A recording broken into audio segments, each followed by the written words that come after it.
Vale, vamos a continuar con las charlas. Bueno, buenas tardes a todos. Pasamos ya después del café a la siguiente charla, ofrecida por la doctora Ana Ávila Bernabeu, que la conocéis todos, tanto en la Sociedad Valenciana de Nefrología como en la Sociedad Española, por todo su trabajo constante en la patología glomerular. Es nefróloga del Hospital Dr. Peset, es miembro del grupo Glosen y del GLO de la Sociedad Valenciana y ha realizado muchísimos trabajos y ha participado en este documento de consenso del grupo Glosen, del que nos va a hablar esta tarde. Gracias, Esther, y gracias en primer lugar a los compañeros de la Junta de la Sociedad Valenciana por invitarme a esta jornada. Y bueno, como bien dice el título, esto es un consenso, no es una guía. Por tanto, esto son unas recomendaciones de expertos que tienen, no están graduadas en función de la evidencia, sino que sí que se basan en una revisión exhaustiva de la literatura, en discusiones del panel de expertos que han realizado las guías o que hemos realizado las guías. Pero algunas de las recomendaciones que se dan en este consenso tienen un nivel de evidencia bajo, algunas incluso nulos, como veremos ahora después. Estos son mis disclosures y, bueno, esto para quien no lo sepa, que yo creo que ya la mayoría tendréis la literatura disponible, este es el documento de consenso publicado hace mes y medio aproximadamente en Nefrología.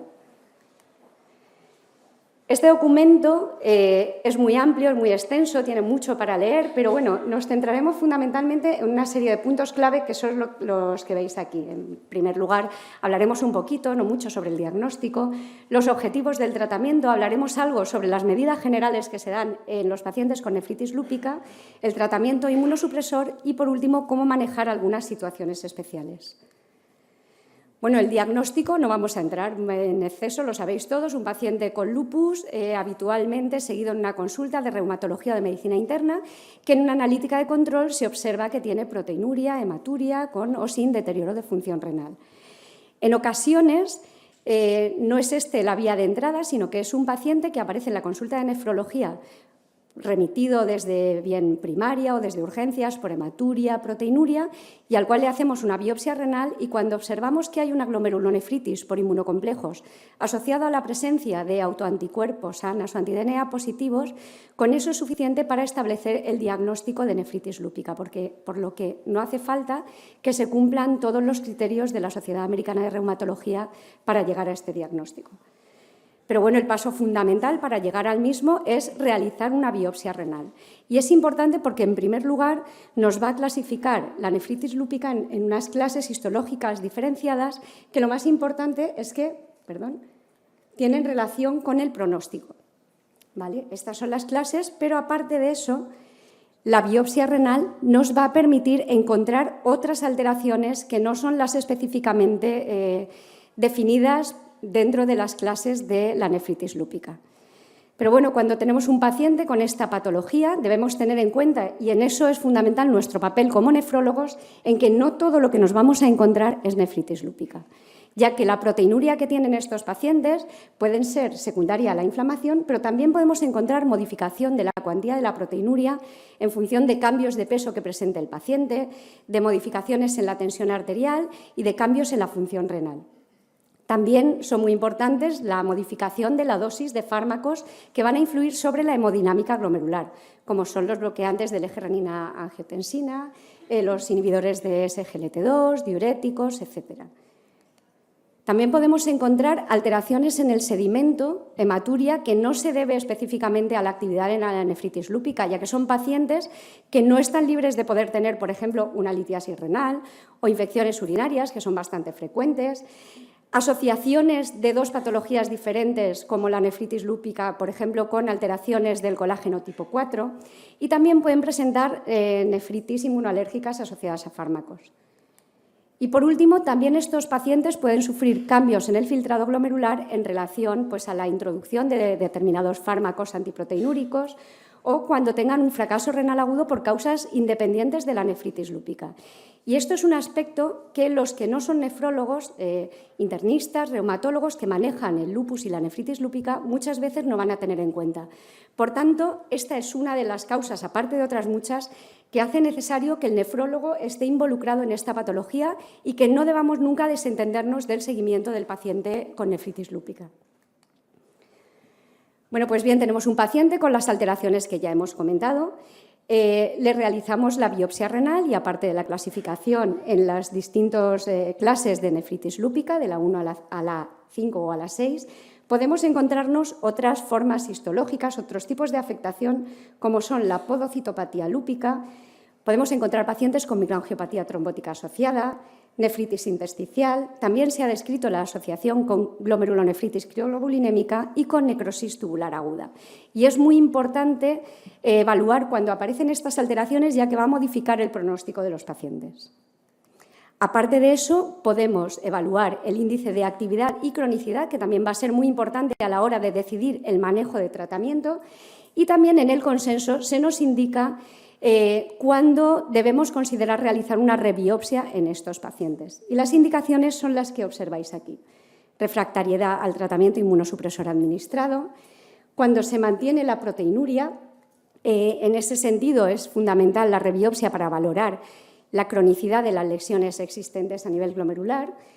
En recaídas que planteen dudas, no cada vez que haya una recaída en un paciente con nefritis lo tenemos que rebiopsiar, pero cuando tenemos dudas de si ha habido, por ejemplo, un cambio, un switch en la clase de la nefritis lúpica, pues sí que nos planteamos esta rebiopsia. Cuando sospechamos que pueda haber otra nefropatía no relacionada con la nefritis lúpica, o también cuando nos planteamos retirar la inmunosupresión a los pacientes, ya que a veces pueden estar clínicamente inactivas, la nefritis lúpica, no tener proteinuria, no tener hematuria, función renal normal, pero en cambio si hacemos una biopsia podemos observar mucha actividad y en ese caso sería indicación de no retirar el tratamiento inmunosupresor. Está muy discutido el papel de las biopsias de protocolo. Hay centros donde sí que se hacen periódicamente biopsias de protocolos, pero no es una actitud universalmente aceptada, ya que a veces podemos hacer biopsias de protocolo en momentos que a lo mejor no son estrictamente necesarios y eso nos limita a la hora de poder hacerlas cuando de verdad las necesitamos. Pero bueno, es un tema que es muy controvertido. Uno de los aspectos importantes del consenso y que no se tratan en otras guías o en otros consensos es la definición de los objetivos del tratamiento. Habitualmente se habla de que debemos alcanzar remisión completa, remisión parcial, mejorías, se define cuáles son los parámetros que van a indicarnos si estamos ante cada una de estas situaciones, pero lo que debemos tener en cuenta es que la nefritis lúpica es una situación dinámica y que va a ir evolucionando a lo largo del tiempo. Entonces, en este cuadro, y creo que esto es una de las claves del consenso, nos indican los objetivos en función del tiempo desde el diagnóstico y del inicio de tratamiento. Y habla de distintos parámetros que debemos obtener tanto en función renal como en proteinuria, como en sedimento urinario y en actividad inmunológica en función del momento del seguimiento en que nos encontremos. Este consenso introduce también el sedimento urinario. Los nefrólogos lo tenemos claro. La hematuria, la microhematuria, sobre todo con hematías dismórficos, es fundamental a la hora de evaluar la actividad de una nefritis. Pero es verdad que en la mayoría de consensos, la mayoría de guías, y ya no digamos en los ensayos clínicos, la hematuria ni se mide y tampoco es un parámetro que se valore a la hora de decidir si un paciente está en remisión completa o en remisión parcial. Pero todos sabemos que cuando hay hematuria activa con dismórficos hay actividad de la enfermedad. Por tanto, en este consenso sí que se introduce la evaluación de la microhematuria y del resto del seguimiento para evaluar la respuesta al tratamiento en la nefritis lúpica. Fundamental este parámetro, la proteinuria. Se considera en la mayoría de trabajos remisión completa cuando alcanzamos una proteinuria menor de 0,5 gramos 24 horas con una reducción del filtrado glomerular menor, inferior a la basal en un 15%, o sea, que solo haya bajado el filtrado en un 15%. Pero lo que se ha visto en muchos trabajos y en muchas publicaciones es que el dintel al que el pronóstico renal varía es el alcanzar una proteinuria de 0,7 gramos 24 horas al año de tratamiento. Entonces, cuando hemos conseguido alcanzar este parámetro, aunque no estemos ante una definición estricta de remisión completa, podemos afirmar que el paciente va a tener un mejor pronóstico. Otro de los aspectos fundamentales del consenso es que hablamos del tratamiento inmunosupresor. Normalmente, la mayoría de las guías sí que hacen unas recomendaciones generales, pues el abandono del hábito tabáquico es fundamental, cambios en la dieta, realizar ejercicio físico, control de la presión arterial, control de los lípidos, introducción de IECA-SARA2, sobre todo cuando el paciente tiene cierto grado de proteinuria, sobre todo si esta es mayor a 1 gramo 24 horas. Pero lo que es novedoso en este consenso es que por primera vez en la nefritis lúpica se habla de la posibilidad de introducir los nuevos fármacos que tienen efecto sobre la proteinuria y sobre la progresión de la enfermedad renal. Se ha comentado antes, al hablar de los ISGLT2, de los nuevos antiproteinúricos, cómo en patología glomerular distinta de la nefritis lúpica tienen un papel nefroprotector y de reducción de la proteinuria importantísimo. Tanto los ISGLT2, que vemos aquí, como los nuevos antagonistas de los mineralocorticoides y, por qué no, otros fármacos que están en estudio, como son los antagonistas de la endotelina. Pues bien, la evidencia para recomendar la utilización de estos fármacos en los pacientes con nefritis lúpica en el momento actual es cero, pero pensamos que, al igual que tiene un efecto beneficioso en otras patologías glomerulares, probablemente los pacientes con nefritis lúpica se puedan beneficiar de estos fármacos. Pasamos ahora ya al tratamiento inmunosupresor y en cuanto a las nefritis lúpica de clase 1 y 2, las recomendaciones generales habituales son que se deben manejar en función de la patología extrarrenal que tengan. Pero cuando tenemos una nefritis lúpica clase 2 y tienen proteinuria mayor de 1 gramo 24 horas, a pesar del uso de inhibidores del eje renina-angiotensina, lo primero que debemos hacer es reevaluar de forma exhaustiva la biopsia. Intentar, en la medida de lo posible, tener una muestra para microscopía electrónica, porque a veces va a ser fundamental para el diagnóstico.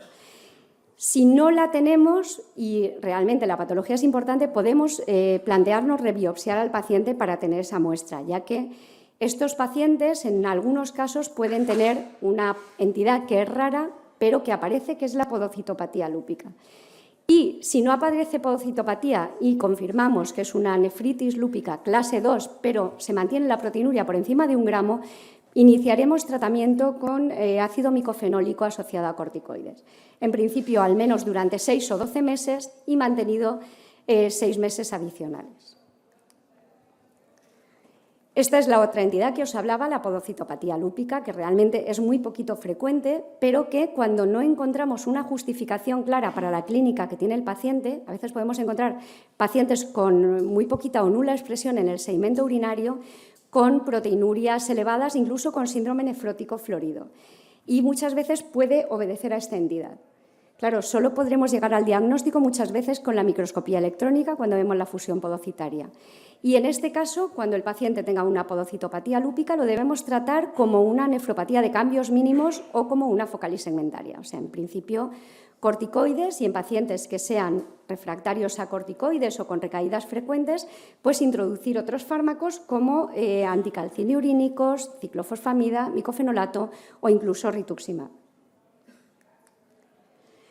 Un aspecto que a los nefrólogos a veces se nos pasa un poco por encima, yo creo que cada vez menos, pero que es importante remarcar su importancia, es la utilización de la hidroxicloroquina, de los antipalúdicos.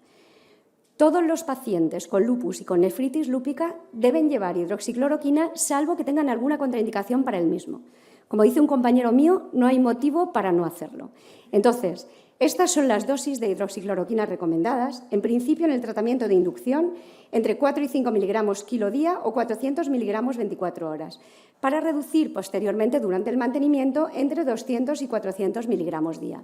Aquí realmente cada texto indica unas dosis y es un poco las dosis que más aparecen en las publicaciones más importantes sobre tratamiento con el antipalúdico. Lo que sí que es muy dudoso y no hay demasiadas publicaciones al respecto es qué hacemos con la hidroxicloroquina en los pacientes con insuficiencia renal.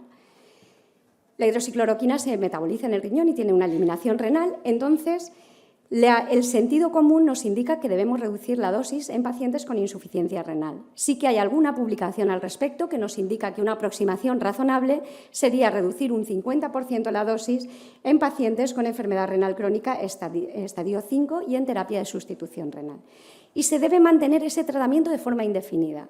Y esto sí que es algo que yo creo en lo que estamos fallando en general los nefrólogos. El paciente llega a diálisis y se le quita todo, se le quita la inmunosupresión, se le quita la hidroxicloroquina y esto puede hacer que sufran una recaída del lupus mientras están en terapia sustitutiva. También se hace referencia al tratamiento corticoideo. En principio, pues bueno, se utilizaban dosis estándar, pulsos de entre medio gramo y 1 gramo y luego 1 miligramo por kilo de peso día durante largo tiempo, con lo que los pacientes terminaban hechos polvo de osteoporosis, hipertensos y, bueno, con todos los efectos adversos que conocéis de los corticoides. En este consenso se aboga por la utilización de dosis reducidas de corticoides, siempre después de haber dado un tratamiento con pulsos iniciales de metilprednisolona, entre 250 y 500 durante 3 días, para luego ir a una dosis reducida, lo más habitual, entre 0,5 y 0,6 miligramos kilo día, con una reducción rápida, de manera que a los 6 meses los pacientes lleven una dosis entre 2,5 y 5 miligramos día. Vamos ahora a lo más habitual y a lo que con más frecuencia nos vamos a encontrar en las consultas de nefrología, que son la nefritis lúpica proliferativa, tanto la focal, la clase 3, como la difusa. En principio, al igual que se hace en otras guías y en otros consensos, lo que se recomienda es la utilización de corticoides asociados a inmunosupresores. En este consenso, el tratamiento estándar es corticoides asociado a micofenolato o bien corticoides asociado a ciclofosfamida. Podemos elegir entre cualquiera de los dos y lo que sí que se hace es decantarnos un poco por uno u otro fármaco en función del perfil del paciente. Optaremos por el micofenolato cuando el paciente tiene una proteinuria menor de 3 gramos, están preocupados por la fertilidad, tengan contraindicaciones o intolerancia a la ciclofosfamida o hayan recibido dosis previas importantes que la contraindiquen, y cuando pensemos que ese paciente va a ser un buen cumplidor, que se va a tomar la medicación de forma adecuada.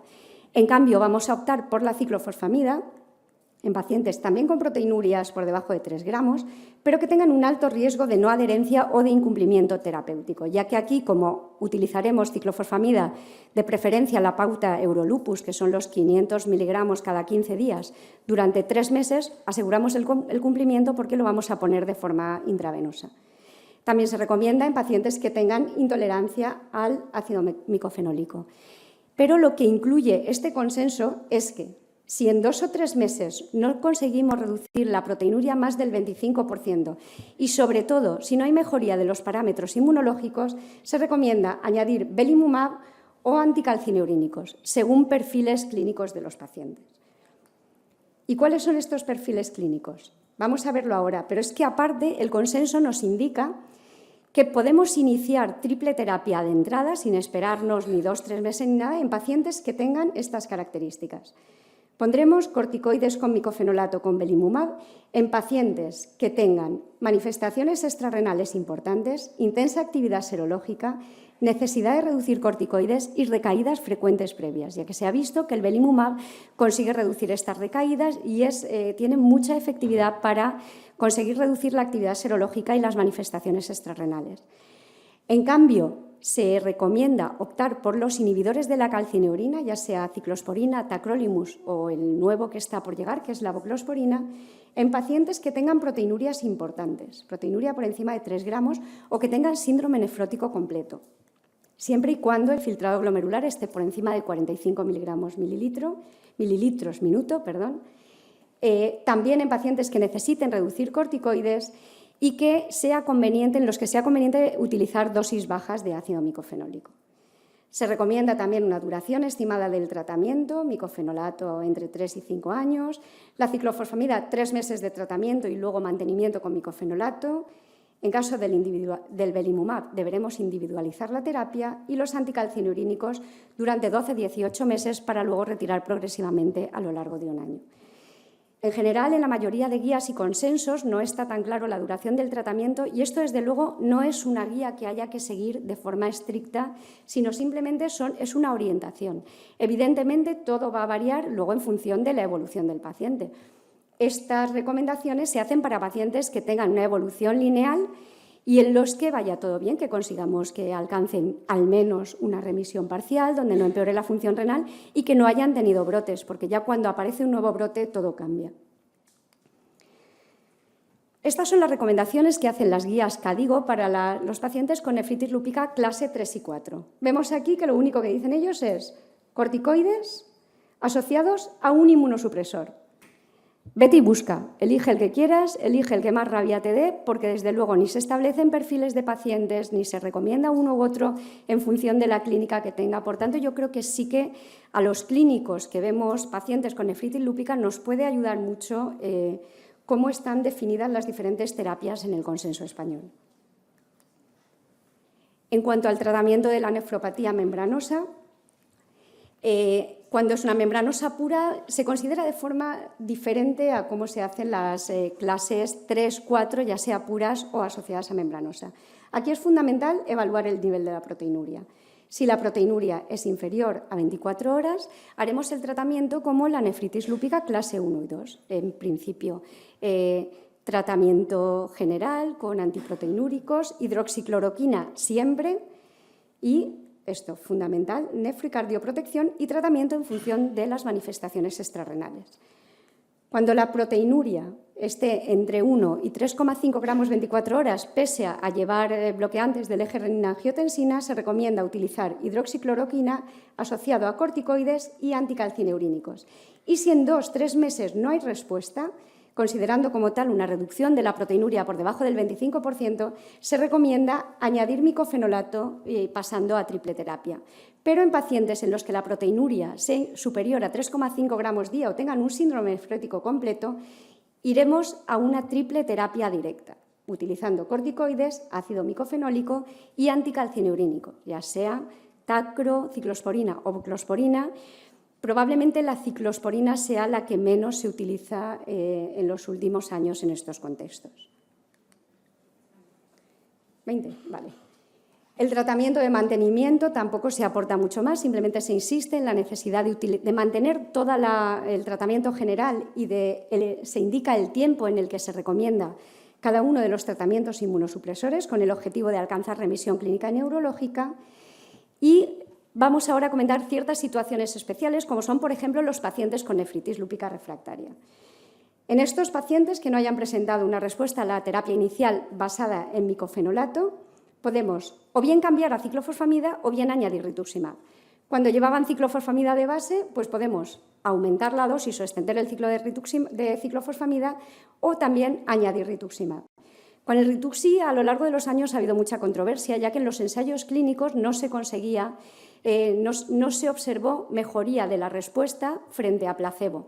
Pero pese a que los ensayos clínicos salieron negativos para el rituximab, sí que se han publicado muchas series donde se empleaba para tratamiento de nefritis lúpica, sobre todo refractaria, con buenos resultados. Por tanto, el consenso sí que indica que es uno de los fármacos que podemos utilizar. En cuanto a los pacientes recaedores frecuentes, realizaremos un nuevo tratamiento de inducción en función del perfil clínico del paciente, pero nos podemos plantear añadir belimumab al tratamiento si el paciente ha presentado más de una recaída.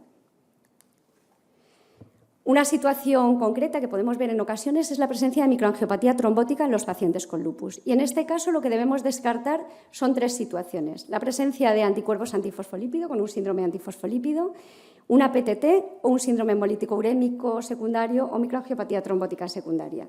Lo primero a realizar en estos pacientes, por la sencillez de su utilización, es un Plasmic Score, que consiste en una serie de parámetros, 4 o 5 parámetros que están en todas las analíticas de los pacientes que ingresan en un hospital y nos va a permitir diferenciar entre PTT y síndrome hemolítico urémico. Si el Plasmic Score es mayor de 5, tendremos una probable PTT y deberemos administrar tratamiento en función de la misma. Si es entre 0 y 5, entonces debemos ir a distinguir entre un síndrome antifosfolípido y una microangiopatía trombótica, MAT, o síndrome antifosfolípido y tratar en función del diagnóstico que hayamos obtenido. También se hace referencia a la situación del embarazo y uno de los aspectos más importantes es aprender a distinguir qué es lo que le pasa a una mujer embarazada con nefritis lúpica cuando tiene deterioro, ya que podemos encontrarnos con otras situaciones. No todo va a ser nefritis lúpica. Debemos hacer un diagnóstico diferencial con la preeclampsia, eclampsia o síndrome de HELLP, y aquí en este cuadro se ve cuáles son los parámetros que nos van a permitir distinguir uno y otro, y por otro lado, pues, al igual que en otros consensos, nos indicará qué fármacos son los más adecuados en la paciente embarazada.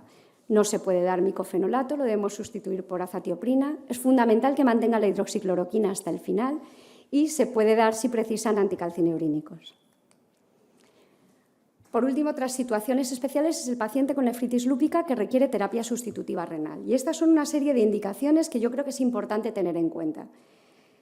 Todos estos pacientes se deben valorar en consulta de ERCA, al igual que cualquier otro paciente que tenga una enfermedad renal crónica avanzada, y hacerle los mismos pasos y en la misma preparación para la diálisis que pacientes sin nefritis.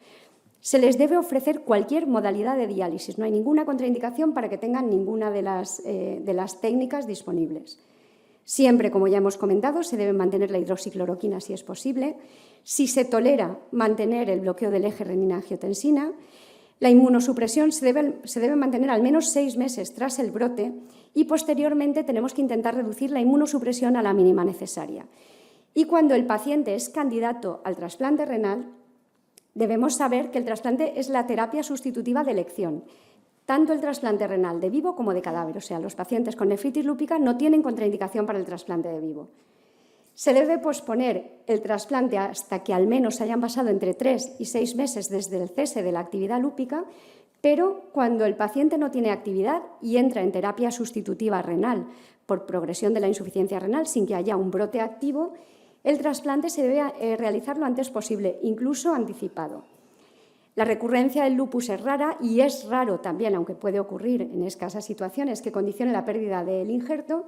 Y en cuanto a la anticoagulación, en esto sí que es fundamental individualizar a los pacientes, sobre todo cuando tengan síndrome antifosfolípido positivo, ya que en este caso va a prevenir la trombosis del injerto. Los pacientes con nefritis lúpica no precisan inmunosupresión adicional de entrada, aparte de la que se da en el trasplante, pero sí que se debe mantener la hidroxicloroquina. ¿Vale? Y por último, más que unas conclusiones de la charla, yo sí que quería remarcar qué es lo que aporta este consenso frente a otras guías o a otros consensos. Y es que, en primer lugar, define de forma muy clara los objetivos a conseguir con el tratamiento. Incorpora la evaluación de la hematuria para evaluar la respuesta, que esto en muchos consensos, incluso hechos por nefrólogos, se les ha olvidado. Aporta criterios para realizar la rebiopsia. Sugiere el empleo de nuevos fármacos para el control de la proteinuria y enlentecer la progresión de la enfermedad renal crónica, aunque todavía sin evidencia. Orienta sobre el tratamiento más idóneo en función del perfil de cada paciente y recomienda también la duración de ese tratamiento inmunosupresor. Incluye también recomendaciones sobre el manejo de la podocitopatía lúpica, que eso muchas veces no lo encontramos, y también indica el manejo de situaciones específicas como pueden ser el embarazo, la terapia sustitutiva renal, la microangiopatía trombótica, etc. Y por último, este consenso también nos aconseja que cuando el paciente, pese a que hayamos hecho todo lo que vemos aquí, no tiene respuesta, nos podemos plantear otros tratamientos menos utilizados, pero es aconsejable remitirlos a un centro de expertos en el manejo de pacientes con nefritis lúpica y también plantearnos la posibilidad de inclusión en ensayos clínicos, ya que se pueden beneficiar de los mismos. Bueno, muchas gracias.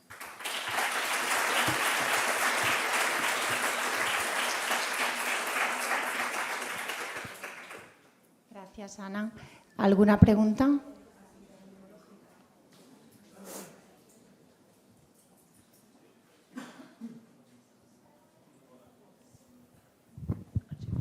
Hola, Ana, muchas gracias, nos ha encantado. En cuanto a los parámetros de actividad inmunológica de cara a la inclusión en lista de espera y para el trasplante renal, ¿qué es lo que deberíamos mirar o solamente guiarnos por la clínica para saber si tiene actividad?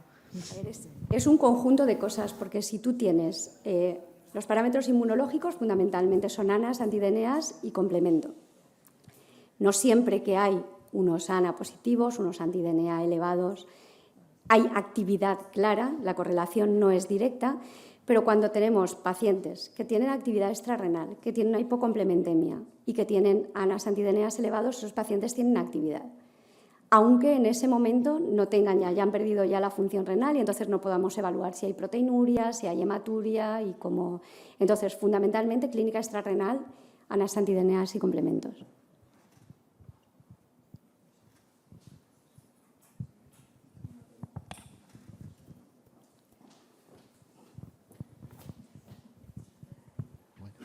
Te veía venir. No te digo mayor.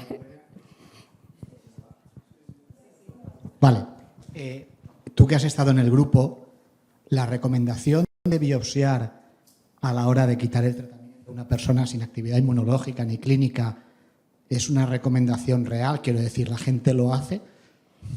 Ha sido una de las... ¿Lo hacen? Sí, ha sido una de las discusiones, porque parte del grupo sí lo hace y además es defensor a ultranza de la rebiopsia antes de la retirada. Se sienten mucho más seguros, pero parte del grupo no lo consideraba necesario. Es verdad que hay veces que si tienes un paciente que se ha quedado con 0 de proteinuria, que ha recuperado función renal completamente, que no tiene hematuria, yo creo que sobre todo el tema de la hematuria es clave, y que la actividad serológica es baja, yo, pese a contradecir el consenso, me la jugaría a retirar el tratamiento inmunosupresor sin rebiopsiar. Pero sí que es verdad que hay gente que sí que lo hace, la rebiopsia.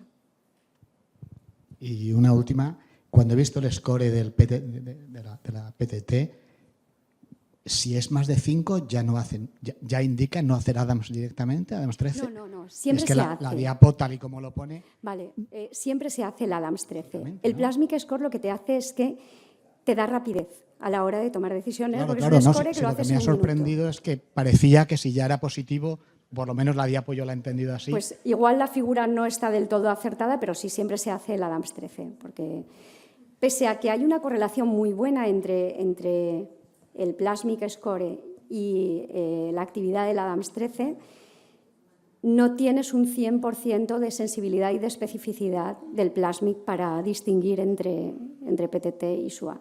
Sobre todo, mayor de 5 puedes tener algún paciente que tenga 5, 6 incluso, que se te puede escapar. Si el paciente tiene 7, ya sí que la sensibilidad y especificidad es del 100%.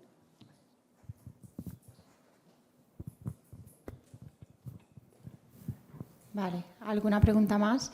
Yo estaba mirando porque también me ha llamado la atención lo que has dicho de la MAT en el lupus. Y sí que en el diagrama sí que están las 3 pruebas, o sea, el Plasmic Score y el Adams 13, o sea, como que hay que hacerlo. Pero sí que es verdad que luego sale una flechita en la que pone Plasmic Score mayor de 5, entonces te hace pensar que simplemente con eso, porque no está añadido lo del Adams 13, pero sí. Sí, en este momento no tenemos datos que digan que no se debe realizar un Adams 13 en un paciente con microangiopatía trombótica. Hay que hacerlo siempre. Bueno, pues nada, damos por finalizada la charla.